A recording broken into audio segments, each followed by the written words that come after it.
एक दिन गौतम बुद्ध भ्रमण करते हुए किसी गांव में गए। गांव के लोग गौतम बुद्ध को देखकर अत्यंत प्रसन्न हुए। उन्होंने इस सुयोग का लाभ उठाने की दृष्टि से गौतम बुद्ध से आग्रह किया कि वह गांव के निवासियों को कुछ उपदेश दें। बुद्ध ने उनके आग्रह को स्वीकार किया और गांव वासियों के कल्याण के लिए प्रवचन आरंभ किया। गौतम बुद्ध क्रोध के दुष्प्रभाव तथा उससे दूर रहने के लिए लोगों को प्रेरित कर रहे थे। उन्होंने कहा कि मनुष्य को किसी भी परिस्थिति में क्रोध नहीं करना चाहिए। क्रोध जिस पर किया जाता है उसे प्रभावित करे या न करे, सर्वप्रथम वह क्रोध करने वाले व्यक्ति का ही नुकसान करती है। सभी को अपने उग्र विचारों तथा उत्तेजनाओं पर नियंत्रण रखना चाहिए। क्रोध क्षणिक ही होता है। क्रोध आने पर यदि थोड़ी देर के लिए मनुष्य अपनी भावनाओं को नियंत्रित कर ले तो स्थिति पुनः सामान्य हो जाती है।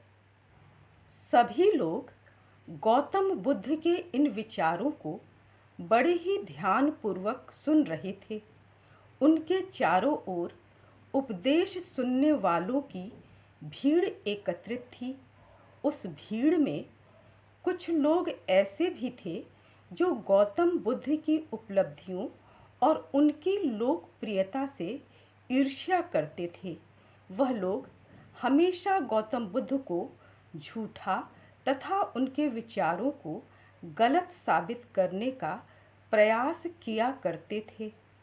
ऐसा ही एक व्यक्ति अचानक भीड़ के बीच में से उठकर खड़ा हुआ और बुद्ध को अपशब्द कहने लगा। वह क्रोध से भरा हुआ था और उच्च स्वर में गालियां देने लगा। वहां उपस्थित सभी लोग स्तब्ध रह गए। कई लोग उस व्यक्ति को रोकने और भगाने का प्रयास करने लगे, किंतु गौतम बुद्ध शांत मुद्रा में बैठे रहे। उन्होंने किसी भी प्रकार की प्रतिक्रिया व्यक्त नहीं की। जो लोग उस व्यक्ति को गालियां देने से रोक रहे थे या उसे भगा रहे थे, बुद्ध ने उनको भी शांत रहने के लिए कहा। गौतम बुद्ध को शांत देखकर वह व्यक्ति और अधिक उत्तेजित हुआ। उसने बुद्ध के परिवार तथा धर्म के विषय में भी अपशब्द कहा।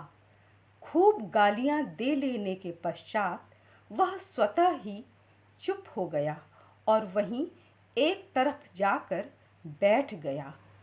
उस व्यक्ति के चुप हो जाने के बाद गौतम बुद्ध ने अत्यंत सहज वाणी में कहना आरंभ किया। उन्होंने कहा कि अगर कोई व्यक्ति हमें कुछ देता है तो यह लेने वाले के ऊपर निर्भर करता है कि वह उस वस्तु को ले अथवा न ले। यदि हम उस वस्तु को स्वीकार करते हैं तभी वह हमारे पास आती है, किंतु यदि हम उस वस्तु को स्वीकार नहीं करते हैं तो ऐसी स्थिति में वह वस्तु देने वाले व्यक्ति के पास ही रह जाती है या लौट जाती है। उसी तरह मैंने भी उन गालियों को स्वीकार नहीं किया, तब भला वे गालियाँ मुझ तक कैसे आ सकती हैं या मुझे कैसे प्रभावित कर सकती हैं। वे अपशब्द तो देने वाले के पास ही रह गए। यह सुनकर जिस व्यक्ति ने गौतम बुद्ध को अपशब्द कहे थे वह अत्यंत शर्मिंदा हुआ। उसे अपनी गलती का एहसास हुआ। वह गौतम बुद्ध के निकट आया और उनके चरणों में गिरकर क्षमा याचना करने लगा। गौतम बुद्ध ने उसे सहर्ष क्षमा कर दिया। कहानी यह बताती है कि मनुष्य को अपने क्रोध पर नियंत्रण रखना चाहिए। क्रोध एक क्षणिक आवेग है। क्रोध आने पर कुछ देर के लिए अगर हम अपनी भावनाओं को नियंत्रित कर लें तो बहुत सारी समस्याओं से बच जाएंगे।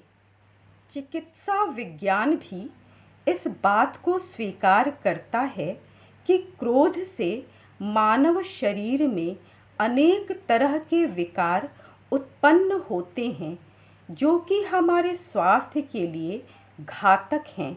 इसलिए दूसरों के द्वारा अपशब्द कहे जाने पर या अपमानित किए जाने पर अपना धैर्य नहीं त्यागना चाहिए, बल्कि गंभीर बने रहना चाहिए। आपकी गंभीरता और शालीनता ही आपका सबसे अच्छा जवाब होता है, जिससे कि विरोधी स्वतः पराजित हो जाते हैं।